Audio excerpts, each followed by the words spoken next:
just need to restart my phone because it's my time. So, yeah, it's awkward. They say, let's start, but then we need to wait a couple of minutes. Okay.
Okay, now we are ready to go.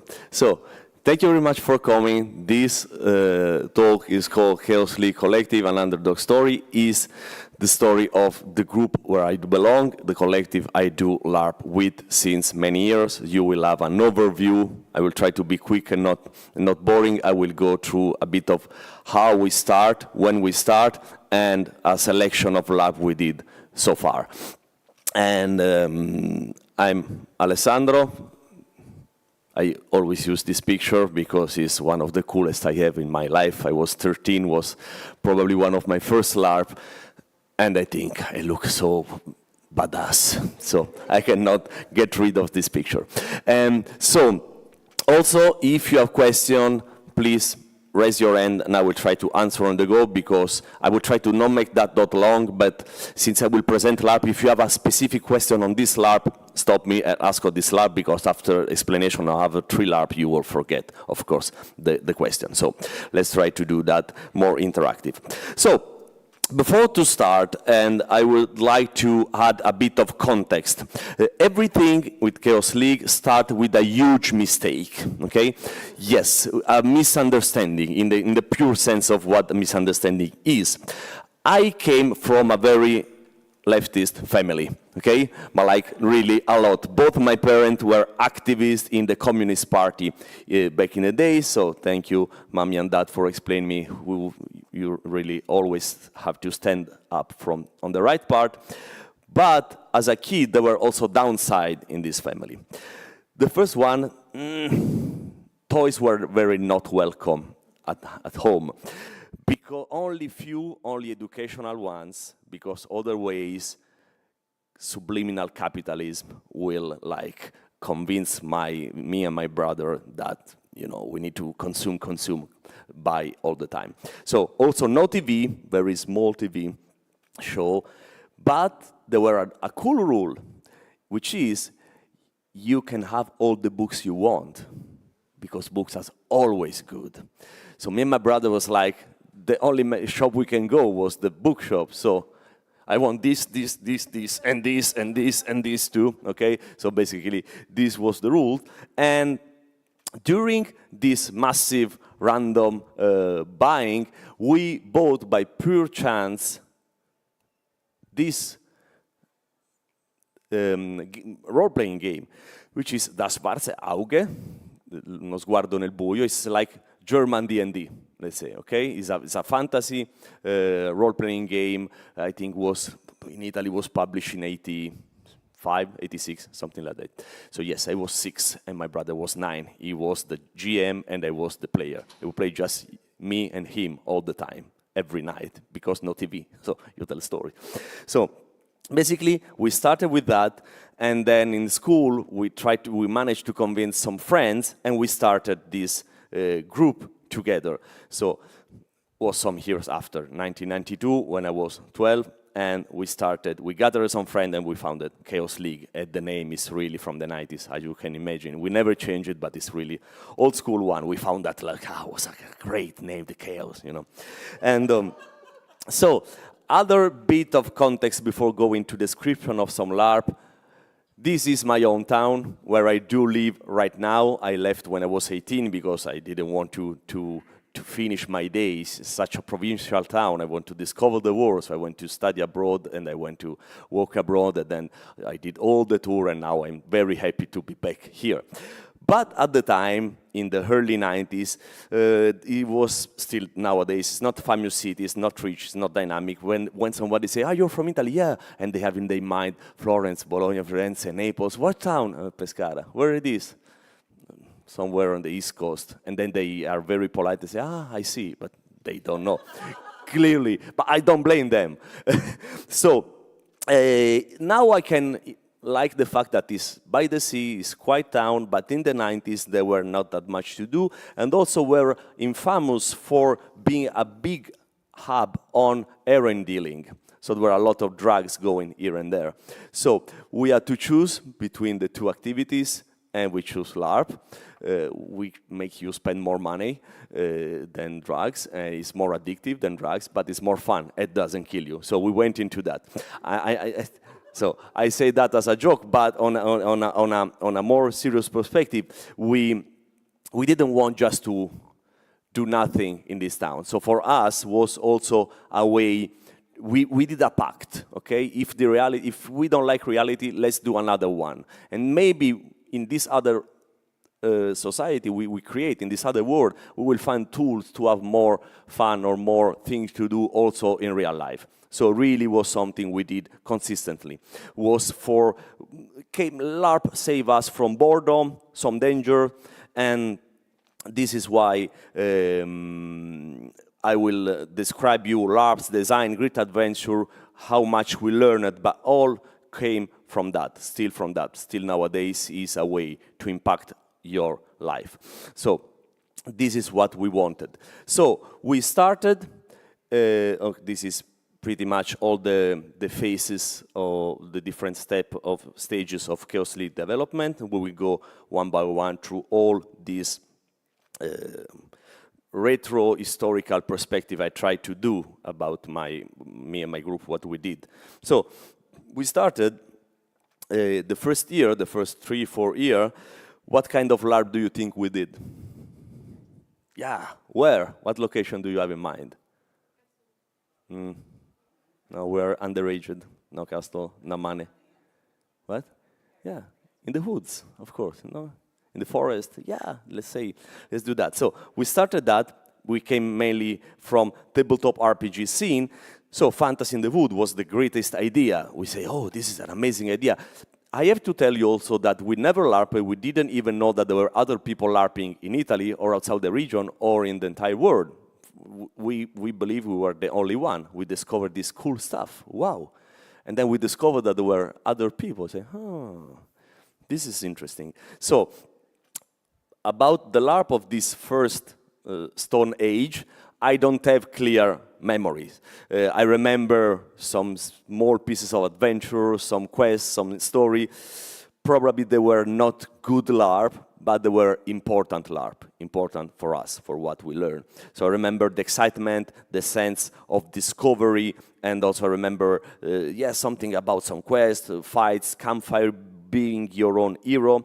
I remember going all together by bus to the location because nobody had drive license, and there were no structure in the location. So we went already dressed up as fighter or mage in the bus. And the old people that were going in the same, interior area of the region were like, "Are you okay?" But we were more than okay. We were the hero. You don't even know. We are going to save you, but you will never know because this will happen in the hood. So this was how we start. So I also remember the social stigma and also how empowered I felt thanks to my friend and what we did. So it was a classic fantasy LARP, but I clearly remember we already have a strong focus on role play, immersion, realism.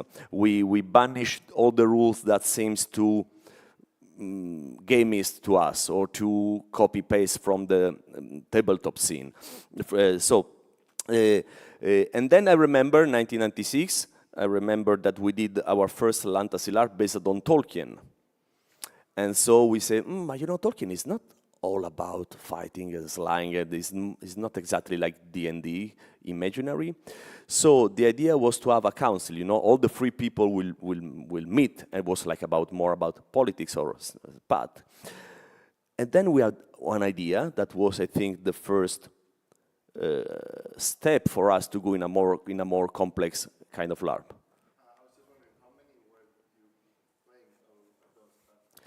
Those LARP was for 30, 40 people, something like that. But it was an isolated region. There were no internet at the time. Oh, I feel old, but yeah, it is. And we came up with a rule. We say how we can do this political game without people beating or killing each other. Because, you know, in a LARP, what you do when you have an enemy, you try to kill them, of course. So we come up with this rule. We say, you can come to this LARP. You are very welcome, but you cannot fight. And people were like, oh, come on. You will prevent me to actually do the thing? No, just don't do that. You are not allowed to do. And some people were like, oh, what I'm going to do? Talk. Talk. And then they say, the most funny thing was, okay, I cannot fight, but can I bring my sword anyway? Yeah, just to show it. And so this is what happened. This rudimental technique help us to focus on interpretation and play your character and perceive your goal and your character arc. So this was mind-blowing. Now I see how elementary it was, but for us it was a big step at the time. So then, this was I already went through this slide. Then, number 2, chapter 2, new exploration. We saw that this lab turned out very well for our expectations. So say, so you can do a lab without fight. Let's go further. So once we were doing a scout location. Some of you already know the story. I will try to make that brief.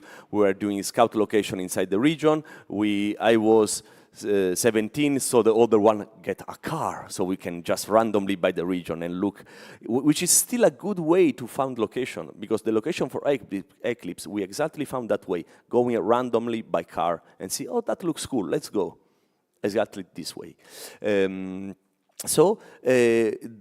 We found an amazing village that was amazing because it was like good state, but there were not people living there. So there were a possibility to renting one house and mainly having all the village for you. But was very not suitable for a fantasy LARP. It was like in the 40s, you know, this kind of thing. And we were very like, oh, what we can do with this village? It's amazing, but doesn't look fantasy at all. And then someone say, oh, so let's not do a fantasy LARP. Oh, are you there? What a blasphemy. There can be a non-fantasy LARP? Oh, yeah, why not? We role-play Call of Cthulhu at the table. It's not fantasy. So we had the idea to play an historical, but of course Cthulhu-related LARP in this village. So does it mean that we remove, and this was the first big step, this is why it's another chapter, we remove all the rules. We say we don't need points, we don't need magic point, we don't need nothing. You are someone from the 30s, and you are a normal people. So everything was normal. Of course, there were moments of supernatural stuff, but the player have nothing special, nothing different from a common human. And so this also made us put more focus on things that usually were not a thing in the lab before, because if you cannot do supernatural stuff, you want to do stuff anyway, you have to focus on things you can actually do. If you want to play hard things, have to do hard topics. For example, for the first time, one character, commit suicide during the lab because the horror was too much. And this player, this friend of me, Pierluigi, invented play to lose for my region, at least. We're like, what are you doing? You are killing your character? You want to lose the game and say, yeah, but you know, it was too much. So, whoa. And you still have fun, a lot of fun. So we discover we can play on strong topics, suicide, madness, horror, and also we can be immersive. So play with the lights, with the sound. And so this was very important to us. So from this LARP, we move on, and some years later, we did this other LARP. Okay, I always say, I'm always behind my slides. So basically, the LARP we did in this, I have some picture from this Cthulhu LARP. So this was the LARP I was talking about. Yeah, very, very classical setting, okay? And those are some of the picture of the time. You know, this one, this one, this one, this one. This was the village. It was very cool. It was all for us. But it was not fantasy. So I was like, okay. And this was empty. This was one of the NPCs, and these were 2 players. So this was all for us. And then after this LARP, we say, okay, let's move on. What we can do? We enjoyed the realistic side so much. We say, okay, let's do another LARP, but let's remove this supernatural thing. Because it was the most fake thing. What we liked was the interaction, the real thing. And we invented, for us, because it was already a thing, of course, but you have to have in your mind that for us, everything was new. Everything was us doing it, because we have no contact with anyone at the time. So we invented historical LARP. So this LARP took part in Middle Age, real Middle Age, no fantasy, no supernatural thing. Maybe some superstition, but everything was super, super clear. And we had also a very good location for this LARP. It was an actual, I don't know how to call that, where when you go, you want to stay alone in the mountain praying God all the time. How do you call that? Yes, an hermit. Was very hard to get it. So I will say that on the camera, after 24 years, nobody can punish me now. For the Italian law, everything is now forgiven. To having that, we have to talk with the local priest. That was one of the evil men on this planet. It was like, we're like a bunch of guys say, can we play on this location? No. Okay. But if you ask to my superior, maybe he will say yes. I say, we will force you to say yes. So we went to the higher priest of the region, and we made up a name that was not Chaos League, because Chaos League. So the name was the Pelican. The Pelican, is that the bird? No, the Pelican. Okay, we are the Pelican Association. We want to do that in this. And then we understood that church have a problem with the word play and game, because it's not serious. So we said, we want to do an historical reenactment. We are so Christian that we want to go there and live like they used to do, and pray all the time, and stay together, and be close to God. I know it's not good to lie. I will never say that right now, but at the time was our idea, a bunch of kids. And the guy was like, oh, yeah, why not? And then in 2000, in Italy, there was the Jubileum. And so our point was, we don't want to be like this people that only go to Rome. It's like Christian tourism. We are like Christian, hardcore Christian. We want to get this. And then the guy was like, yeah, and what about, now I understand, said the priest, the pelican is, I didn't know at the time, is like a symbol of Christ. Yeah, of course, the pelican, of course, because it's Jesus Christ. And they say, and then we are almost done, and then the guy say, where are you, what church are you going? And then we were completely destroyed, because me and my brothers, because of the family, we never have baptized, never went to the church. I don't know anything. And so we turned to the third one that was with us, that used to be raised smaller, like Italian, average Christian stuff. And he say, San Marco Church. And then the priest, yeah, is the priest, Giovanni is still there? Yeah, he say, yes. And the other priest say, I thought he was dead. And my friend say, yeah, it's terrible, he's dead, no, don't. So basically all these things, and we got the location. So things you do for LARP. And then basically we have our monastery, a real one abandoned, and we play our full historical, no supernatural LARP, and we get to immersion, to philology. We went through the old medieval text, and we play it. Because all the players play priests. So we need to learn about stuff. And we pray in Latin. I mean, from the outside, we really looks like a sort of bunch of hardcore Christian, but it was not. Some of the picture.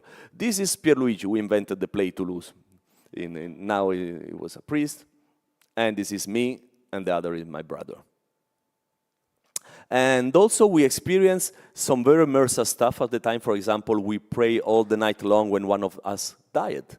Really all the night long with all the thing and stuff, and we respect the vow of the silence after the sunset. So thing that allows you to embody that a lot. So it was a very strong experience to us. And then we say, okay, now we know historical stuff is the thing. So now you will see the next 3 or 4 labs are all historical because we say, oh, this is very interesting. So another one was this one, Villa Verde. You can go through to all the information. Basically, it was a twisted clinic for rich people in 1953. The first was our first 2-tiers lab, because you can play the patient or you can play the doctors in the clinic, the personal. So we also have this idea that you can have different group and different experience. That was new for us at the time. So I was trying to providing different experience in the same LARP. And also, at the time, we play a lot with the historical facts, plot twist, very historical and very related to the Cold War. So we play it in historical moment. No, we discovered afterward. No, but Villa Verde is the name of, the Italian translation of a movie of Hitchcock. I can't remember the name in English. Is the movie when they are at the restaurant and somebody do a line on the table. I think, but it's called Villa Verde. So this was the idea. But then year later, we went. They offer us the location where Pasolini shoot the movie The 100 Days of Sodoma, which is a very strong one. So we are thinking about doing it or not because it's a very, very strong location. So basically, we play that, and this is one of the picture we have. So the doctor and the people that are, the patient of the clinic. Then we went to our first prison LARP. Oh, what about the prison? Cool.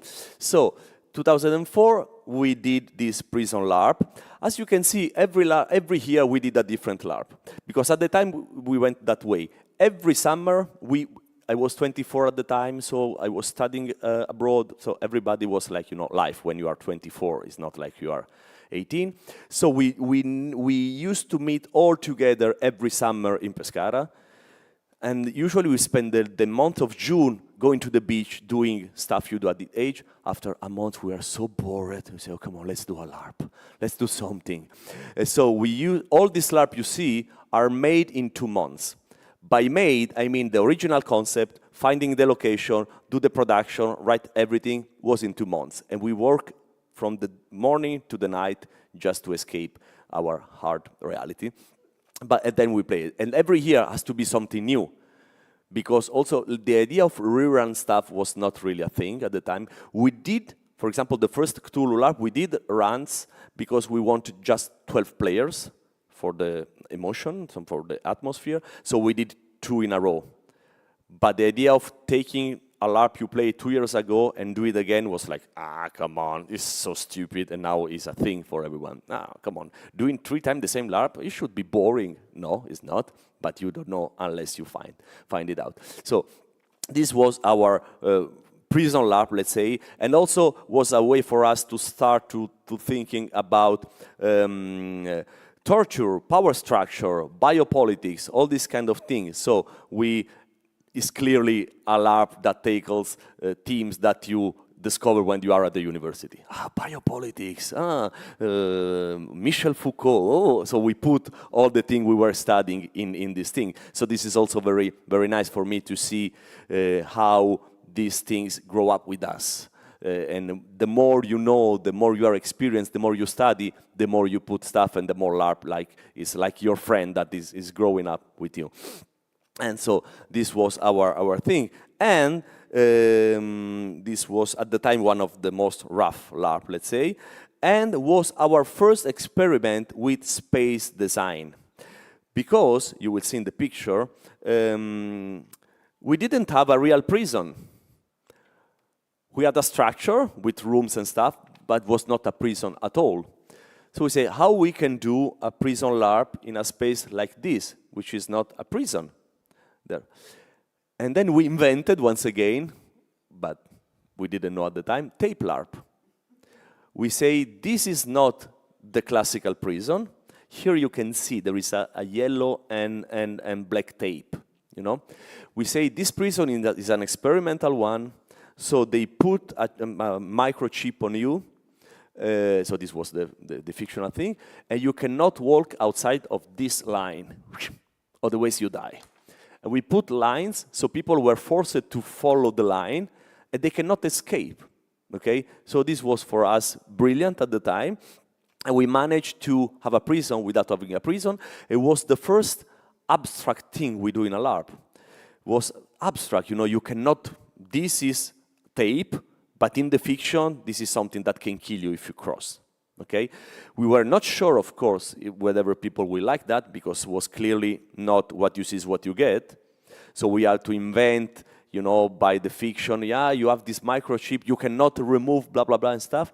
But also in the middle of the night, the second day, the lights went off. We did it by chance, and they were free to go. And then the lights turned on again, and you had to rush to go in your place, because otherwise you have like 20 seconds before the machine kills you, because the microchip is giving you like horrible stuff. So this was our way to experiment with that. Then 2005, Neo X. This at the time was an amazing idea. Now it's not more an amazing idea because it's a LARP about a pandemic. At the time it was like, cool, a pandemic, everybody is dying. No, now we won't do that again. We don't rerun this LARP again, of course, at least not for now. And so this was a LARP about a pandemic before pandemic was cool, or uncool maybe, and was also another moment where we put more and more ethical and political themes in our LARP. Because in this case, there were a selection of who can survive and who cannot, because of limited amount of resources. So we cannot save everyone. So basically, everybody went into this facility where they go through examination, and somebody will be discarded and somebody will be escorted somewhere safe to go on and rebuild humanity.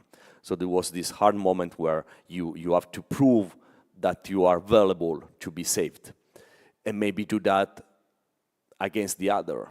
Okay, so this was one of the main theme of the LARP. I have some picture. This one, and this one is when you get sick and then you die. Also was one of the LARP where we start play with death. I mean, your character can die, because the rule, the unspoken rule in the LARP I just show you is you cannot exactly die, because we already understood that there were no point in kill your character in such kind of game, where if there is no combat, if there is nothing that you can do, just kill you in a LARP where you mainly talk, I will just cut your story arc. Here we say, guys, be careful, because if you are not careful, you can get sick and then die, and your LARP will finish 1 day before, or 2 days before. Okay? Of course, there is a lot of silly, crazy story about every LARP. I will just try to go fast, but this one I really have to tell you. I don't know why it's still about religion, but in another way. Because then again, the structure was an old monastery, because my region is full of this kind of thing. So we went there, and everything was cool. Then we did a night scene that was in the woods, in the surrounding area, and one of the organizers have to go in a cave far away from the location, because the player have to sneak out at night to go through in the night to this person to receive mysterious information and then come back. And they did, and the scene was fabulous, was amazing, blah, blah, blah. Then everybody came in, and we just clearly forgot about the NPC. So we said, okay, the scene is done, the timeline for night is done, goodbye, we closed the door, and we went to bed. half an hour later, to give time to the player to go back, our NPCs was going back and try to open, and there were no way to open. So the monastery was really in the close to the mountain. There were no way to get in, basically. There were just this door, and the door was closed. And he tried to knock, nobody, because we were all sleeping. It was like 3 in the morning. And the guy said, what the fuck? And also, fun fact, not really fun, he was almost naked, covered with like some sort of fur somewhere, because he was now like sort of caveman. And so he was like freezing and alone and there and nowhere to go. So he put himself on just close to the door and started to sleep. And we forgot our poor Michele. But it's not all the story, because the morning after, a group of nuns come to pray in the monastery, because there were a miscommunication and nobody in the village said to the nuns that the monastery was rented for some activity. So can you imagine the bus with 35 nuns going to the church, and then there is a guy almost naked sleeping in front of the door, and they start screaming, ah, ah, and Michele woke up. It was even more scary, because why are 35 nuns, and they were screaming at each other. So we heard the time, we ran there, and the nun was like running into the bus and just go away, and Michele was like, the fuck, so, what are you doing? You forgot me. Yeah, going. So, poor Michele. But he's still alive, he's still fine. He's a very good drummer, so love you, Michele. I hope you don't hate us again. Okay, so then we move on another thing, our chapter 3. We call that the Land Trilogy, but then again is a name we found backwards, because we get stuck for some year, 3-4 years more or less. We discover backwards that we wrote 3 or 4 LARP about the same theme without knowing, 1 year after the other. And this theme was the land, was a place to build utopias, was always the story of a community that need to build a community in some place, and we belong to this place. And so it was like community building in-game and community management in-game with some external forces that try to take your land off and destroy your community. So basically, were this idea of this utopian society be menaced by the outside world. Okay, so all the LARP I will present, the 3 LARP I will present, are about that. So it was a series of LARP where land was crucial, was a place to be conquered, a place to survive. The first one was this one, the Black Hand, 2007. This was an historical LARP again. I think all of these 3 are historical LARP. Yeah, this was our historical LARP period. So it was, in this case, in Italy, this part of Italy where you have Trieste, the extreme northeast, during the First War was really, really something we wanted, and the other, was very, not we, because I don't care as nationalists, but yeah, all this land was very between Italy and former Yugoslavia, so there were a lot of stuff. So we say, okay, what about going, Black Hand is the name of the association, or the group, where Gavrilo Princip belonged. Gavrilo Princip was the guy who shot Francesco Giuseppe who started the First War. So we basically play the camp where this guy was trained, okay? So we just imagine that this guy was trained in Italy. Was not true, but this was the only thing. All the rest was true. So it was a slightly Uchronian, let's say. So, and this was the LARP. So basically, was an explanation of the start of the World War I. So a group of Italian terrorists at the time, historically called that way, wanted to fight the Austrian Empire. And this surprised us, because this creates a very strong sense of community, of loyal or betrayal. It was very strange, LARP, because basically you were a group of terrorists, but when you play that, you sympathize with that. And we discovered that by games you can do things that are not entirely all morally acceptable, possibly. And also we discover if you propose something to the player, they will play on that. They will trust you. And by trusting you, they will maybe end up doing things you don't think are right. So we discovered the responsibility you have as a designer, the power you have as a designer. It's very easy through game, through embodiment, to communicate, to social game, to make acceptable things that are at least, let's say, questionable, or we can discuss on that. So we discovered that because we were unsure, where will people be okay in playing someone who is basically planning a terrorist attack? Yeah, they were. And they say, oh, but they are good people, we know them. Why they are so easily slipping into the shoes of a group of terrorists? Because the fiction allows that to do. So this was our main achievement after this game. So we went to something completely different, but still historical, still on the land. This was our group of terrorists before the game. This is an out-of-game picture. Okay, so then we did that, the Phalanx theory, which was based on the text of the utopian socialist of the end of the 19th century, like Michel Fourier, Blanqui, all these guys. So once again, historical, 1836, and in this game for us was very important because it was really about a community, really about living in your land, and was the longest we did so far, so it was 5 days. Okay, then we did another run with 6 days. And also, for us was also important at the time because we say, okay, but if those are the premises, there is no exactly place for quest, plot-solving stuff. So what we will do? Slow LARP. Now we will call that possibly slow LARP. Live your life as a community. Create your relationship, do your work. The community was self-sufficient, so people were working, doing agriculture, some other were like pouring the water, some other were like, creating a fence. Do what you feel, okay? This is the box, have fun. There were some narrative element, but really was about that. So, was the longest lap we did so far, and was this utopian society working together, truly equal society, and we were immersed in the nature, and there were a lot of freedom from players. And players liked that more than we expect. We were full of fears, 5 days of doing nothing.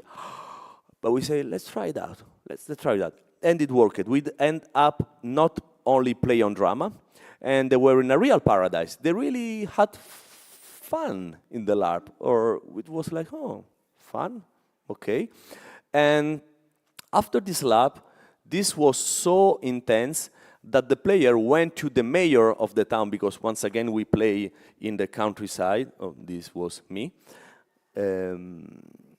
I played my first homosexual character, was this one, because gender theme related in this lab for us was also a discovery, because if you read the text of this utopian socialist, they are talking a lot about equality of gender, for example. So we experienced for the first time gender theme related in a very small way, but thinking that playing an homosexual character, there were the first nudity in the game, because if you are free, nobody can judge. Some player went to the shower totally naked.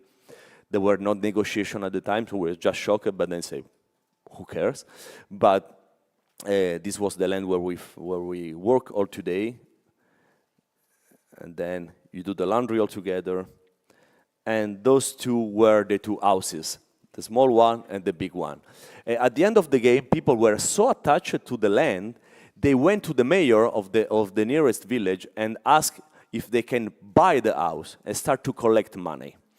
And the mayor was like, what? 30 new inhabitants? And they say, if you do that, I will reduce your taxes to 0 for the first 3 years. They were like, yeah! So they didn't do it in the end, but they were very, very close to do that, because also it's a nice place in the countryside. So this was our lab, and this was a picture of part of the community. Lab photography at the time was not at this peak, let's say. Then, same location, the year after, another historical LARP. This was the name of a hotel. And then we say, we spend some, we say, what about we did another longer LARP, and something very interesting come from, we learn by this LARP. As you can see, there is a lot of things that were already a thing at the time, but elsewhere, or things that were not already a thing. But we did it our own way, for the good and the bad. In this LARP, we experienced what now is called clockwork LARP. At the time, we didn't know that was a thing, because the setting was, you are running an hotel in Italy during the war. So we wanted to tell the story of a group of normal people during this wartime, where not everybody is a soldier. So there are still things going on. Restaurants were open and working during the war, and schools were open. I mean, real life stuff happened. They were experiencing severe moment, but still there was a thing. So we say, okay, it's an hotel. And then you, as a player, you choose what is your work. Are you a barman? Are you a cook, waiter, the manager, whatever? So every department have to work, and they have to work together to have a functioning hotel. And then we need customer for this hotel. And we call random people, our friends, family, friend of friend, and say, do you want to spend 3 days in a hotel? You have to pay nothing, and they will be, they say, yeah, you just have to dress up like in the 40s and just pretend you are not yourself. And so this was so cool. There were people going here and there on a daily basis, like a real hotel, because the LARP was 5 days, and maybe you can do just for 2 days as a customer, come and then go. And then there is another one. You do the check-in, the check-out, and people were like, it was a functioning hotel. We're like, whoa. So people can do real work into a LARP and not get bored, even get rewarded. Yeah, we discovered that, and we say, whoa. And so this was what we discovered with this LARP. I think I have some picture. Yeah, this is a moment of doing nothing, and this was a picture at the end of the LARP. Okay, then let's move to the fourth part of our journey. This part is now some aspect can be problematic with today mentality. I would just ask you to imagine that this was a bit like a psychological experiment doing in the university before the ethical committees. So we were exploring. So some things we will never do it again. Some things are a bit too much, but was for us important to learn that. We play, the thing I can say, we play that with mainly people we knew in the audience, I mean, as participants, so there were a sort of unspoken safety net, but still was a bit, probably too much. But anyway, our idea is let's do pervasive LARP, or let's do LARP that mix up with reality, blurring the line between fiction and reality. So we went very interested in this concept, playing in the real world. And we come up with this, this basically. LARP penetrate your everyday life, and you play a character immersed in people that don't know you are playing a character. This was the first one. This was, at the time, one of the craziest projects we did, because this game took part in UK, okay? So we say, you know, from 1992 to 2010, we played not even in Italy, in the same region, our region. And then we say, okay, let's try something different. And some sides say, close to Rome? No, Somerset. And we went straight. We rent a location in the Somerset, but we didn't say that to the player. We say, okay, let's go, we will play a LARP this summer. Yes, of course, as every year we do. And then, I don't know why, this is very stupid to say that, we say to them that just a few days before the LARP was cancelled because Alessandro broke his legs. So I have to spend 1 week at home to not be seen around the town. I still hate my co-organizer because I lost this week in the summer being inside the house, because I just went out at night to not be caught and try to do that. So the LARP is cancelled. Everybody was like, oh no, so sad and that. And then we started a sort of pervasive game without them knowing, and this pervasive game ends with an information which is a time and a place to be and a date. And this was London Victoria Station. So just some days before, the player had to buy their tickets to go to London to play the LARP. And then in London, we rent this big bus. The bus, you get into the bus, and the bus with no NPC inside, just the driver know the direction, is drive for 7 hours to the Somerset in the actual location. So you go through 2 weeks of pervasive game and then all these things to finally get to LARP in the actual location. So basically it was in 2 parts, Italy and UK. Yes. So we called them and we basically harassed them a lot during these 2 weeks. The first thing, we called them and we recorded the phone call. And the phone call was just to have their voice and then, blah, blah, blah.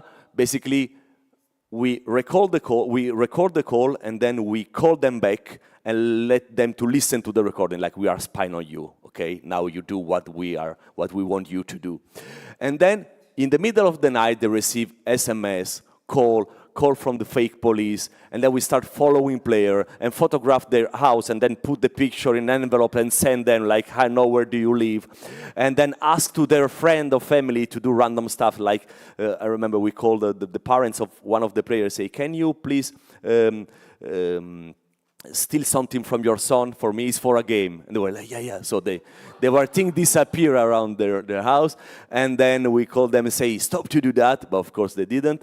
And then in the end, we send them boxes. We send them in the middle of the night somewhere to meet someone. And we send them money to take the train trip to go to another town to find another player of this kind of thing. So, and then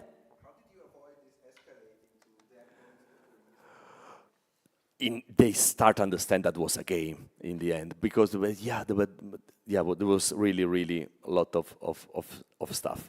But then after all this, you get to this. Our first castle LARP. This was a small castle in Somerset, basically. And then while in London you discover you have a character, and you have to play at this character, and then it became a full LARP. A LARP which is still pervasive, because in this LARP they have 2 rented houses, car, where they have to go around the region, play with people and stuff. So we spend basically a weekend to actually play the LARP there. And after that, the player was like, are you crazy? They were super excited, but of course, this was also the interior of the castle, and there were quests and hidden clue everywhere. This one, Gaddafi was a thing at the time. It was. We discovered that was a dictator way later, because also for Italian was very easy to have Gaddafi as a friend. But this was just a random paper, so don't mind about Gaddafi. This was the cracked code inside, so you have to collect of the letter, and because it was a spy game basically. Okay, so. Then we say, it's cool, this thing of travel, going here and there, playing in the real world. So remove the barriers. And then we went to this other LARP, The Secret We Keep. This LARP has a very complex story, because now it's played in Italy. It's a weekend-long LARP. It's not pervasive. It's in an old monastery. We ran it again in September and October this year. It's an intimate story of a bunch of orphans that used to grow up together, then they split for 20 years, and they are back because, and of course, secrets and stuff will happen. But at the time, we say, we like the fact that doing that in England was great for player. I have to say, we played in England, but was an Italian LARP with Italian players playing in Italian. They were not a thing for us in 2012 to play in English. We didn't know that Nordic LARPer existed or international LARPer at all. So this LARP, we say, okay, we need to play, we still want to play among people in the town. And we want the story of this group of friends to felt like really they are isolated from everyone. It's just you, and nobody can understand you and your story. We want to do that, so we need a place where you cannot understand anything about what they are saying, and vice versa. And also, we had this idea of this group of friends with this melancholia, this faded color, because it's this kind of story, like a Ingmar Bergman movie, you know? So let's go to Sweden. And this is what we did. So we took all our player and we went to Sweden, of course. Why my slides are not working?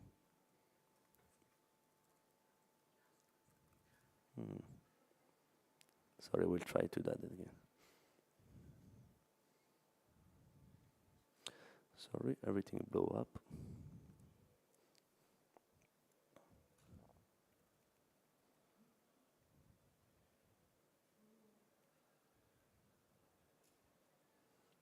Okay. Okay. Yeah, I will try to get the picture later, but yeah, I'm so sorry, but yeah. No, they are empty. But if you ever haven't been to Gotland, imagine Gotland, because we play on the Gotland Island. And the first day of the game was on the Gotland Island. And there were this, for us was like, oh, this is the moon. What's that? There is the sea, but there is not sun. There is a beach, but there is not sand. It's summer, but nobody is at the beach. Oh, great, let's do that.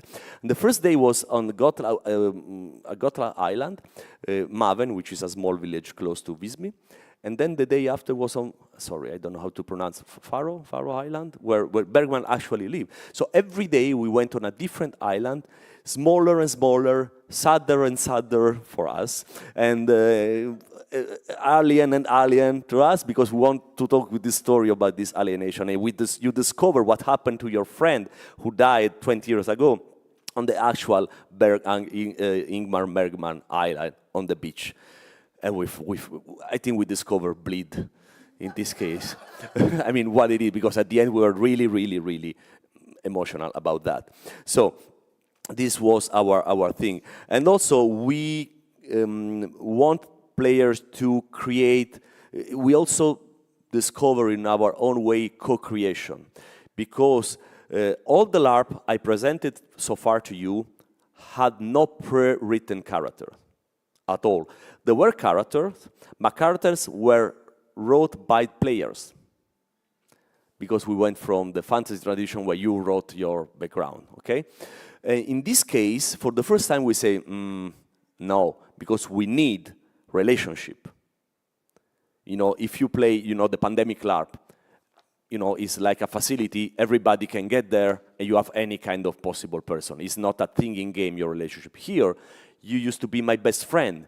You used to be my enemy. You used to be my girlfriend, and whatever at the time. So we need that. But we still didn't have the idea that you can write character for the other. We didn't know that was a thing, and some of us proposed that, and we say, it seems too much scripted to us at the time. So we say, okay, let's the player do that, but let's guide them. So the idea is we create this living background mechanism. So everybody posts on the website their picture as a kid, where you have like 6, 7. So you have all the faces on the website. You can click on everyone and write stuff on them. I remember you being this kind of person. And was the yes and.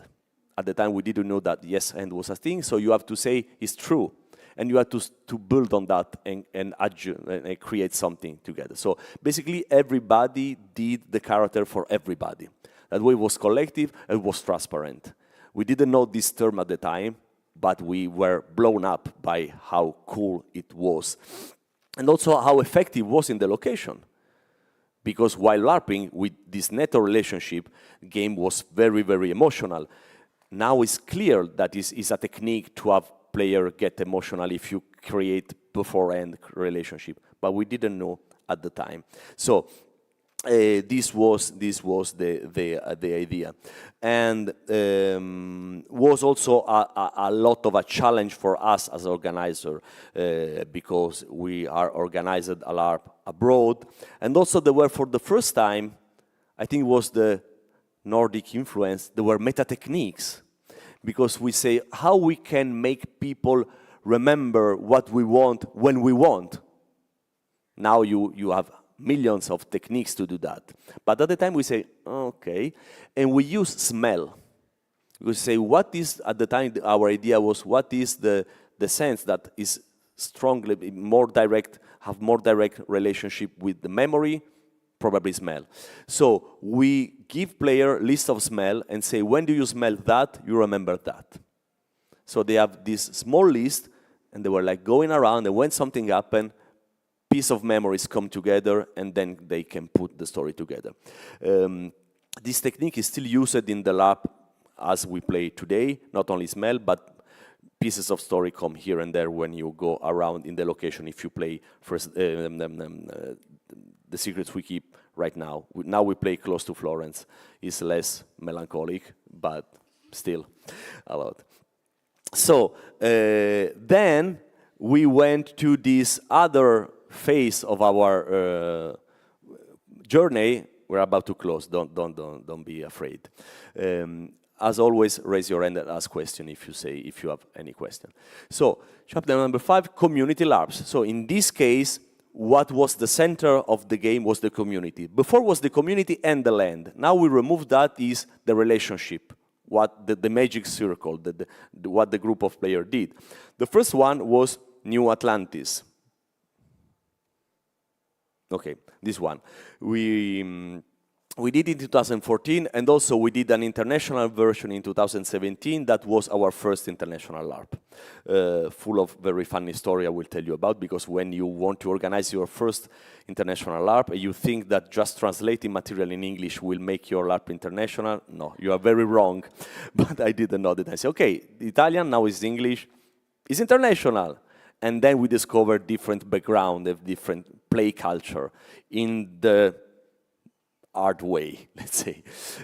So the LARP was 5 days, and the idea was severe shortage of water, so it was this ecological theme, and so this group of people managed to find a spot where there is still a bit of water available. But this water come from the dam, which is very close, because the location had a real dam. Gigantic one. In the fiction, we were basically milking water from the dam, because the bad guy, the corporation, the only one who managed to have a safe life at the time, were the owner of the dam. But this dam was like spilling water, but like not that much, but for us was enough. So the idea, we asked to the player to use just 1.5 liters of water per day. We knew that was not enough for someone, so we had plenty of water. And if somebody needed water, we give them. But we asked the player, try to play on your limits. Reach the limit and then stay there. Don't go further, but don't stop before. Just try to align your stuff. And if you play in August, in Italy, 1.5 liters per day is not enough. If you have to drink, to wash your clothes, wash yourself, wash dishes and glasses, and so basically the community have an amount of water and have to decide how to use it. So you want more water, you will have less. Why you need more water? Because I'm more useful for the community. And you say, no, I am. What are you doing for the community? I'm an hunter. Yeah, but I am an intellectual, so without my idea, you know. So we say that the community have to manage themselves, the resources. And then, what about, for example, you steal something? Okay, so you are a bad person. What we can do? We put you in prison? Yeah? Not working and just drinking our water? Okay, let's force her to work. What? Really? We want to go that back in the past? We want a new community. So this was that. And also there were a lot of people that, a lot of play that were self-generated by player. For example, we put some books in the location, like those are the only books the humanity have, like 5 books. They start to do copies and writing of the book and take turn. And at the end of the lab, they managed to copy 150 pages book, 30 pages for every people. Okay, so we were we discovered this sense of the communal play. Okay, and also, we did once again a pervasive part before the game. So we created this web radio that was the web radio that was telling you, prepare you to the LARP. Instead of give them all the setting all at once, every day this web radio was like reporting what's going on in the world. So it was a fictional news, radio news, that say, today is that way, today that way, that way, that way. And then we asked them to invent something based on what the radio say. So what is going on in your hometown? And you can say, in my hometown now there is riot in the street because there is not enough water for everyone. And then you had the build-up. Also in my hometown, so can we meet? So there was this online game where people like create the setting together based on the prompt we send to them. The radio is still going on. We have music and stuff going on from time to time. We had stuff. And then people, through this forum, start to... but maybe slideshow is better. Oh, no, it's the current one. Okay, this one. Okay, they start to put picture on the internet by protesting with the water shortage, which was not a thing, but they believe, so they put picture, they did protest and march in their own town, real life. They start to do graffiti. This one, graffiti on the wall. This Atlantide movement existed for some months in Italy, in different towns. But they were, for the people, were someone reclaiming water, so they were even, oh, okay. And then we start to do that, and then after this online part, we actually went to the location to play our post-apocalyptic LARP. And this was the community working together, and also was interesting for us to discover spatial, oh God, these slides are completely fucked up. I don't know why.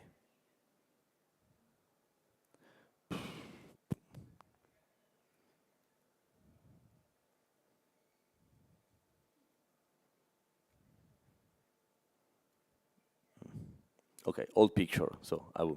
Anyway, we had two different locations, quite far, one from the other, like 20 minutes walking. And we want player to explore the whole location. So we say there is a drone surveillance system, and you have to be there at that time and there at the time. And so we move people into the space by surveilling them with real drones. So I learned how to fly a drone, which is a cool skill in your life, so I still can fly a drone. And they were basically escape from the drone. So it was a seek and hide, but on a simple level. But on a more profound level was our first attempt to do spatial design. We need to, because then in these 20 minutes people were like talking, and we say, why talking? Do your relationship. So we create space to do specific action in game. So this was New Atlantis. And then we did the most hardcore pervasive laugh we ever did. So this is also the last one we did. This was 5 days long in Rome, in the actual, one of the central, San Lorenzo, which is one of the central neighbor in Rome. And we say we were inspired by the Fisher King from Terry Gilliam. And we say now you are going to play the Camelot Night in Rome. They were like, really? What kind of setting it is? And the idea is all of you have a problem in your life. You don't feel your life is true anymore. So you decide to abandon everything, your work, your family, and you are all alone. And though this was the starting point for all the participants for this lab, it was for 90 people for 5 days in the heart of Rome. And we basically live like hobos in the town because, okay, that was our hometown. Okay, was an abandoned customer warehouse. Okay, custom warehouse. So the goodies were checked. Now it's empty. We talk with the owner. We say, can we do strange stuff there? Okay, pay me. I don't want to know what is going on. So we did it, and those pictures are all in-game picture. We were really in the middle of the town, and the idea is, what about living like Camelot night in the middle of this terrible concrete part of the town. And this was our space. And this is where we slept. And then the knight from Camelot have a moral code, 10 points. They start to write that on the wall. The owner was not happy at the end of the LARP, but who cares? To not forget, because they knew that before the game. Instead of learning, they found more funny to do that. And one of the most important thing is, one of the first, I promise to never lie to anyone, because a knight never lie. Helping the other, I mean, a lot of very good stuff. If you do that in your life, you are a very good person. But some are very hard, because it's very hard to not lie in your life. Never. Not embellish things, just say the thing. Maybe in Finland it's more common. In Italy, we really don't like truth. We have problem with that. And we also find that truth is rude. So you need to embellish in some way. But they try to do it.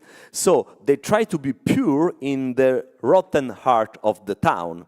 And also we say them, you are, please, this was possible disaster, but it didn't happen. Try to over-interpret everything, because the town is talking to you. So they were allowed to go around the town, which is a big town, follow the sign. The sign can be a graffiti on a wall, or can be a commercial that say, come here, and then people go there. And in the end of the LARP, there were one of the players who say, who in the organization was playing the drunken oboe? No one? Come on, who was? No one? I spent 1 hour talking with this guy. Yeah, it was just a person there. Was not part of the LARP. Yeah, but I was telling him crazy shit. He was answering me the same thing. Yeah, because you were on the same page. And I was like, whoa. But in the end of the LARP, yes, it's funny, it's comic, but in the end of the LARP, he spent 1 hour talking with an oboe. How many times you did in your life talk with these invisible people? LARP make him do that. It was very, very grateful, and I found that very enriching.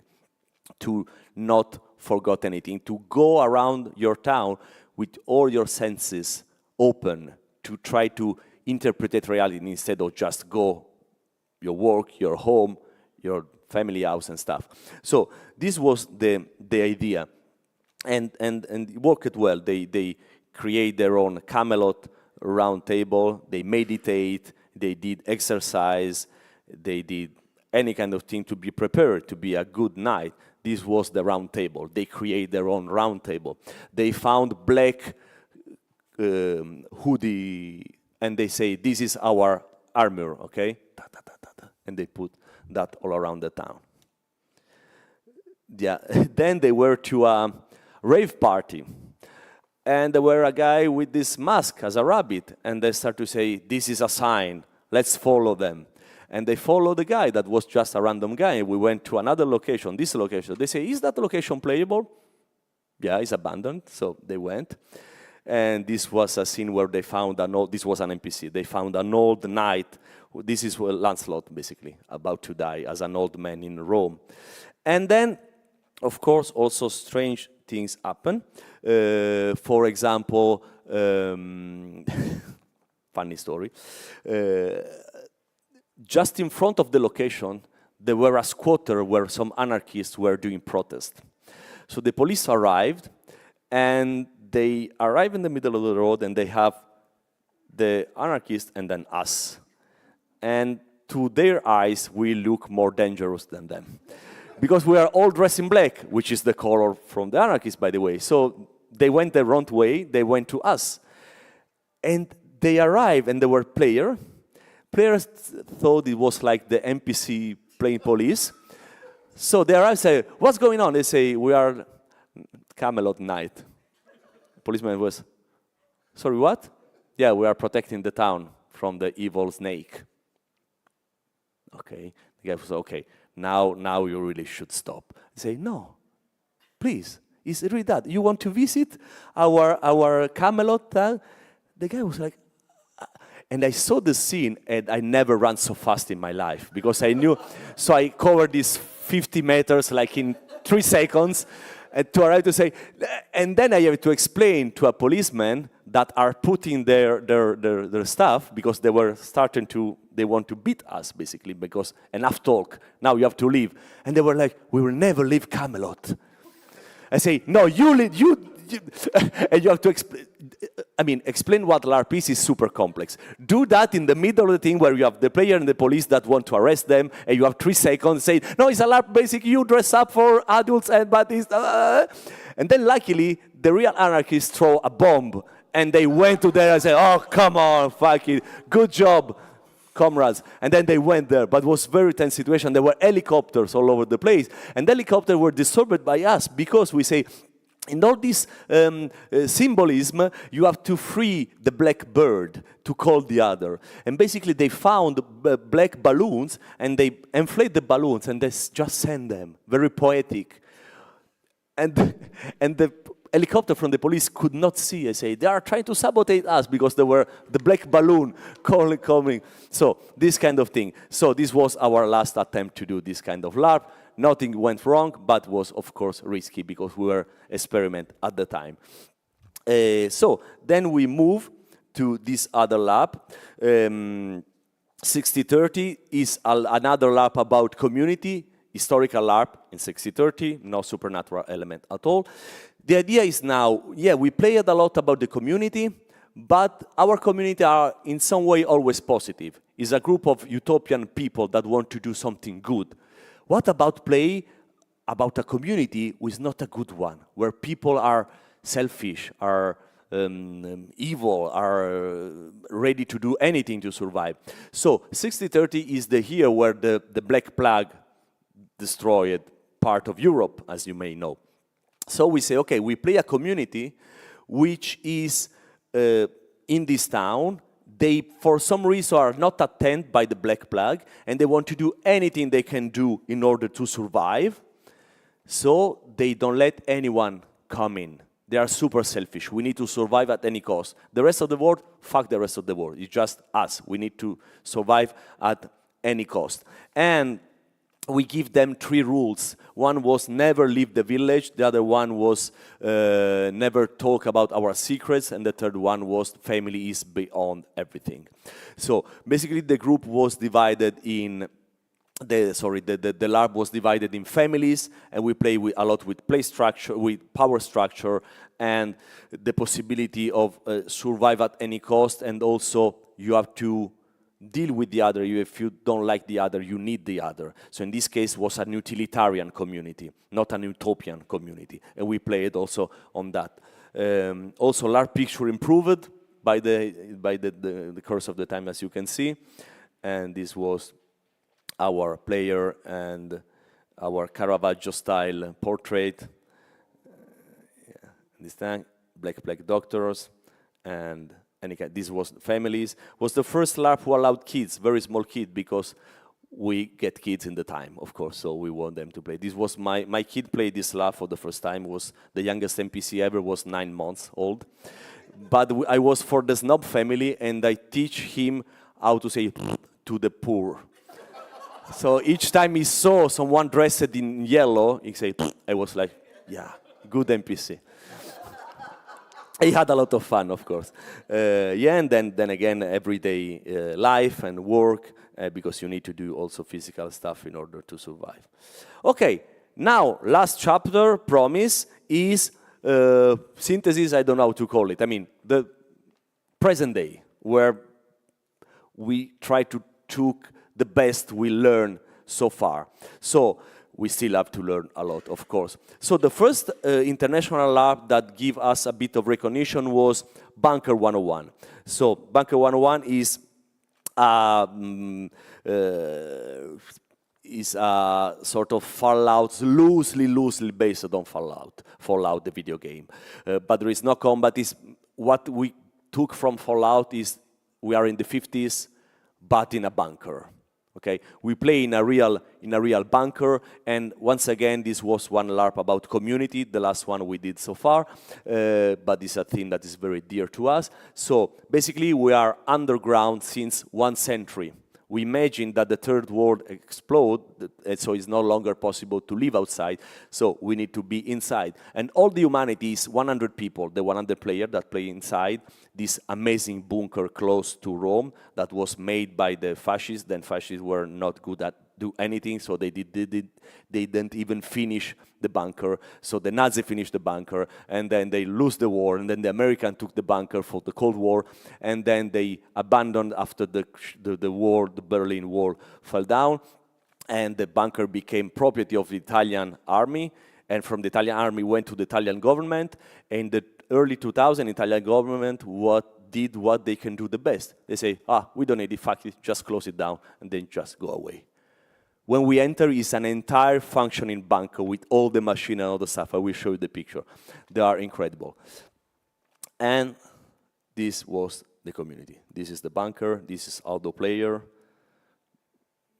Some kids. These kids come from we have the permission to show this picture. There was an American family that was doing the honeymoon in Europe, and they reserved the last week to come and play the lab before going back to the US, and they say, we are with the family. I say, okay, no problem, bring it on. And then there were another, this is Finnish related, so maybe you can find that funny. There were a woman who say, I want to attend the LARP, but I want to come with my daughter, which is 13. I say, the rule we have so far for this kind of LARP is suitable if you are underage, if you are with someone who is responsible for you. So you are the mother, you want to come back, to come together, both of you, totally fine for us. But I have to warn you, the bunker is dark, humid. I don't know if your daughter will like it. And she answered me, I don't care, I'm finished. You are just describing summer. Okay, come. So they come, they had fun. So it's not me make fun of them, they make fun of themselves. So I'm just reporting that.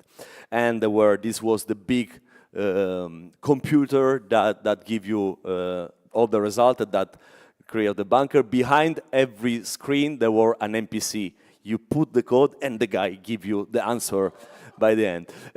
But we use the real code that was used in the 50s. So people are really to do all in the stuff, have to do the right way, because of course all the people living 3 days behind that were super hardcore nerd, and if the thing is not good that way, they say error, error, do it that again. And so, yeah. And also the computer as a way to talk. There were loudspeakers all over the place, and the player who played in this department were so dedicated to the computer that was called Marilyn at the time, like Marilyn Monroe, of course. And they spent, even they were the party, the ball, the prom, they stayed here all the time, stick to the machine. We tried to get them, they were, no, we are doing our job. And at the end of the day, was like 4 in the morning, this guy, which is the picture, finished the work at 4 after everything was clearly done. He was still close to the machine, and there were just me and other NPCs stuck here because we cannot go to the bed because the guy was still there working with Marilyn. And then he finished the shift, going back, and just when he was walking outside the room, we let the computer speak and say, "Good night, Michael." And he says, "Good night, Marilyn." He shed a tear and went back to the. At the end of the LARP, he was like, "How you can do it? They were in the camera." No, they were me and Michele here behind, spying on you. Why you are not like the others? Say you don't want to go to back the ball. And also we played a lot about gender issue once again, because we don't have enough resources for everyone to have kids. So only some couples can have kids. You cannot be homosexual because we need you to have kids. You can be homosexual only if we think you are not suitable. So the discard of the society can do whatever they want, but the people high in the rank, they have to do that. So the ball was an excuse to find your partner and then force you to have kids. For the community, of course. And so this was, again, this was the president. and the radio, and scary moment. The explorer, because the bunker is we play in this bunker. The area we can play is like 5 kilometers long, but there are probably 20 more kilometers. The owner doesn't know, but he say you can go, so we can go explore. So we went. They actually explored. They actually found something, and we say that to the owner. I say, I didn't know. They found a theater. There were an hidden theater. The people was like. At the end, they say, in game, they say, there is a theater. We say, yeah, whatever. Player always overinterpreted everything. So we didn't care that much about that in game. After the game, they say, why you use the theater only for a small scene, only for 3 of us? I say, can you stop with the story of the theater? They say, come with me, and they showed me the theater. I was like, I need to call the owner. Look, Gianluca, we found something here. And of course, the work and the cool control room and more exploration. More. Okay, I will talk you about the last 2 LARP we did, 3 actually. One is Sahara Expedition. We had this idea. I will briefly tell you the story about Sahara Expedition. So we went to the south of Tunisia with my brother and our uncle and our family, and we found that amazing. And of course, if you are a LARPer and you saw a nice place, you say, what about doing a LARP there? But it was 1996, we say. For us, even go to Rome to role play was too much. So we say, yeah, wet dreams. And then the years after, we say, maybe it's the time. No. We asked this question for until 2019. And then we say, okay, you know what? Let's try it. We're not sure whether people will sign up because it was too much of a crazy stuff. So our communication strategy was super shitty because we were super afraid. So we basically did just a post with just this image on Facebook and say, we want to run a LARP in the Sahara Desert. 1934 archaeological expedition. Are you excited about the idea? So you don't have to pay, you don't have to promise anything, just say, yeah, it could be nice. I could join, okay? If we receive 40 people, we will try to make it happen. We send the post and go out for a beer. And then when we were at the bar, I received a phone call from another of the Chaos League organizer, and he told me, guys, you really need to leave your beer on the table and come home. What's going on? We received 2,000 sign up in 1 hour. We're like, what? And then we say, it's horrible, now we have to do it. Dreaming about stuff is way better than actually doing the stuff. Okay? I have a friend who was super in love with a girl. I say, Umberto, instead of just telling me how much do you love her, tell her. No, I don't want, because if they love me back, then it's a problem. It's the same thing, Now we have to do it. And yeah, this is me. This was my daughter in game. And so basically we start to do it. And then we organize everything, and then we did the first 2 run. Then pandemic happened, and then we postponed, and so we played the 3rd run in 2023, and then we played 3 more runs. We played 3 more runs in April, and we will play 3 more runs in October. So 9 runs in total. Every run is 85 player, and also, yeah,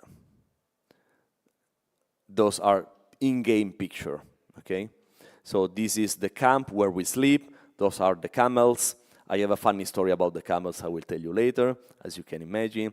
This is the work because it's an archaeological expedition, so you have to do your excavation, interpret your findings, and walk, and then military, and then archaeologists, and then cartographers, and rituals, of course, and then general tend to decide where to go, and then people that see that there is a photographer in the area and they just pretend they don't see, but of course, Fabio, you saw the photographer.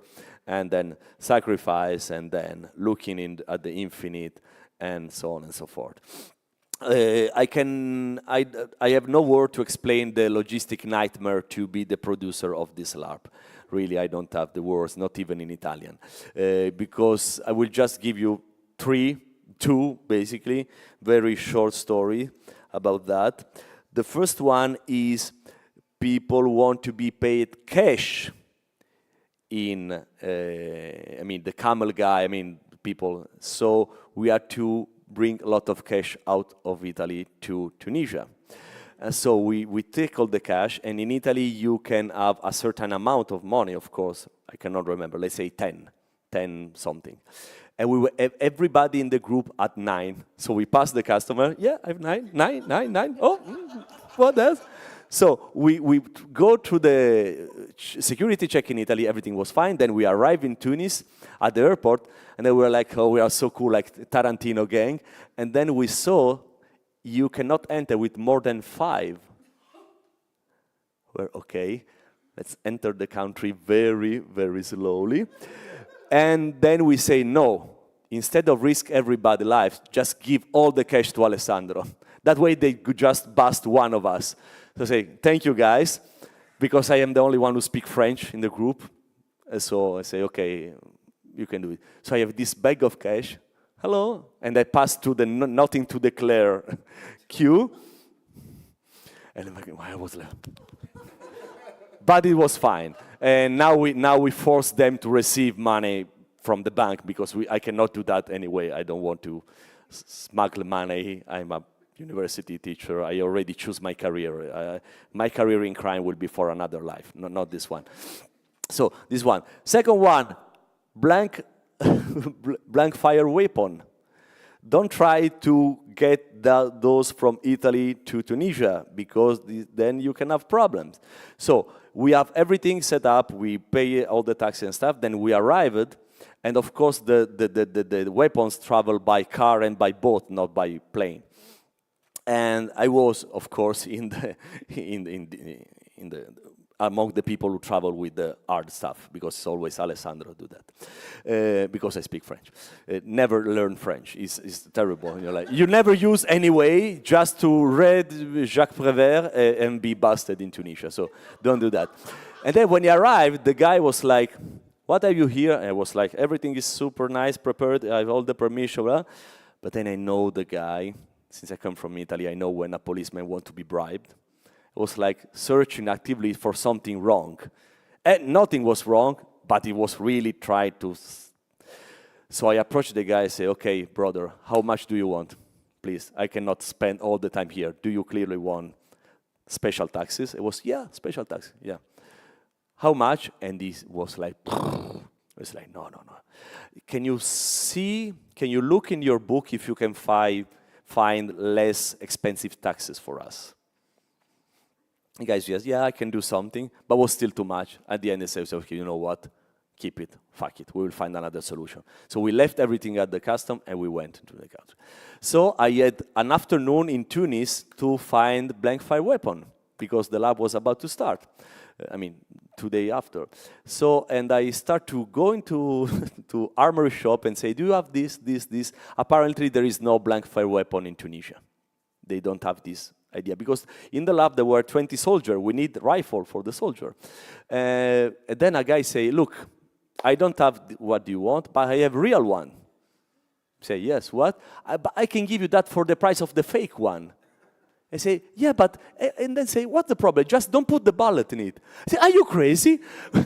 You want me to go with 20 real rifle and then give to my international player? This is the player. And then come to the safety area and you have a real rifle. So I say, no, it's not an option. The guy was like, are you stupid? I am proposing a good bargain. Yeah, I'm not going to do it.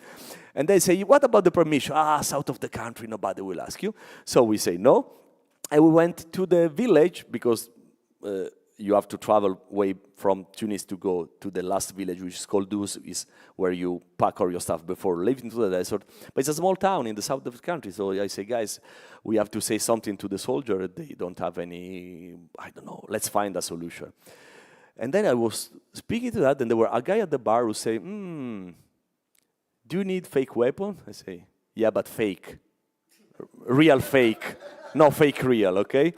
And the guy said, there is a guy who is the owner of a amateurish theater company. Maybe you have something. So I went there, and of course you have to be on the same page with the locals. You cannot say, hey, I know you have this. How we can that?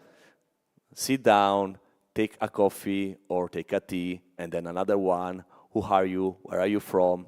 Do you have kids? You want to hear the history of my life? You don't? I will tell you anyway. So it was a long, long history. The guy showed me the picture when he was a young street artist in Paris in the 70s. And then we discussed politics because he said, I used to learn to know Jean-Paul Sartre. I said, I have read Jean-Paul Sartre. Oh, and then we spoke about existentialism, you know. But I just needed the fucking gun. And then in the end, I managed to have that. And the payback, they say, I will tell you, but I will give you, but I don't want money. What do you want? Because it became cringe. No, I want a computer, because my computer is done. So we had to format one of our computer. We give that to them, put Windows in Arabic, and then now they have it. And they have to go through that. Every time I do a run, because I have to go to the guy that give me the gun and discuss about politics and philosophy. But last time he did something, he said something very wise to me, because he's always, on a human level, is incredible. He's funny, but he's also deep. He told me, I like when you are here because you are like the migrant birds. I say, what do you mean? When you are here means that here is a safe place. Because there were a moment where we cannot run the LARP because there were some problems, but we are constantly in contact, so there is no problem for us to run it, but I received this very delightful thing. There are a lot of other stories, but it's for later, let's say, because I will, if you want in private, I mean, at the bar we can tell you how I attend a 6-year-old birthday party for 8 hours and come back with piece of cake instead of what I need. And the people are like, yeah, we don't find it, but still eat the cake. Then during the pandemic, we create this online LARP that was called Animus, and was one of the, when I really was touched deep in my heart from the LARP community, and vice versa, because they were in the middle of the lockdown all over the world. So they were not possible to play, not possible to connect with the other, to go outside. I think we all remember those hard days. And as a way for us to stay together, we say, with my friends of Chaos League, say, let's meet online and create what help us always in our life. Let's do a LARP. And we create this LARP, and we, as a designer, was very important, because we want to create a LARP that was about friendship, that was deep, that was about sharing your loneliness with the other, an intense LARP experience, but online, without physical presence. And also LARPing online at the time was new for almost everyone. So for us was very important, and we create that and we advertise that, and everybody wants to play the LARP because people felt really, really long. We have 500 players to play this online LARP. And also, this was also very important for us. This makes us understand that we need to go on and to work on safety and inclusion, but still there is a lot of people from some categories that still don't feel safe to go to a LARP, or feel intimidated, or feel not welcome. So for us was really, we all talk about safety and inclusion, and luckily we are doing a lot, but there is still a lot more to be done. And we discover by looking at the data of this LARP. Of course, it was 500 people, but they played in group of 6. Those one was just for the GM, so 6 or 7, it depends. And people also play from all over the world. You have people in Hong Kong play with people from New York or from Tunisia, Italy, Spain. I mean, basically more than 40 countries. So this was very, very, very deep and very important to us. And then, okay, this we can skip it, and we go through Zoo. This is very important. We didn't run this LARP in English, but maybe we'll do one day. This is our LARP about capitalism and what happens when you give up on your principle because you need to achieve your things. The idea and the name come from the fact that in this LARP, progressively you lose your human feature, and progressively, the LARP is very short, it's 1 day and a half.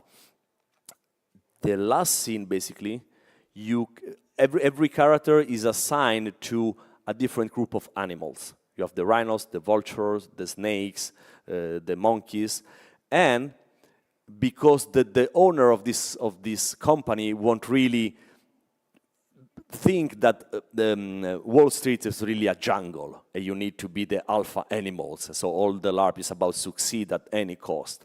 It's also emotionally very, very heavy, and you start as a human, became a beast. So progressively, you are not longer allowed to move like a human, then to talk like a human. The last scene that lasts 30 minutes, more or less, you have 50 people in a room that is like half of this room, and they are all behave like animals. Talking on the phone, dancing, you have people crying. In the end, you have this terrible dystopia of people behave like animals. Those are some of the picture. There is a cage coming from the outside that separate the two groups in this case. Basically, yeah, you know, the monkeys and the stuff, and money, of course, and there is a rage room where people can actually go and destroy stuff, and also what is very important for this LARP, since we learn that if you are play someone evil, then you start to sympathize with them and forgot about the deepness of the reflection you can have. We, as you can see, a lot of players are talking on the phone here, for example. There is a lot of phones here and there, because the main thing you have to do is to sell stock option, okay? Penny stock, so the crappy one. Basically, you are screwing people. You are taking money from them and give nothing back. So half of the player in the work shift are the sellers. The other half of the player go in another room and play the buyer, so you get screwed. And then they switch. We want player to explore the both thing. I'm very cool, I screwed this guy, and then you are on the other side and you know what's going on. So basically, this is the game. And then very quickly, through Miskatonic University, because it is the most recent one, we played that in Poland, and we will play that again in next year in Philadelphia, because we found a suitable campus, and we will play that. Those are the interior of the castle. Those are some of the picture, rituals, and this is, of course, a Cthulhu Mythos related LARP with what you can imagine will happen at the Miskatonic University. I put more picture because they look very cool. So this was pretty much everything. Thank you for listening. Thank you for empowering all the designer when you play, and thank you for design LARP if you design. Thank you for play LARP if you play LARP, and also thank you all Ropecon, give me so much love, so I love you back. So Rakastana Sinua. Thank you very much. Thank you very much. We are short on time, so if you have a question, I will be at the bar. I will be glad to talk with you. Okay? Thank you very much.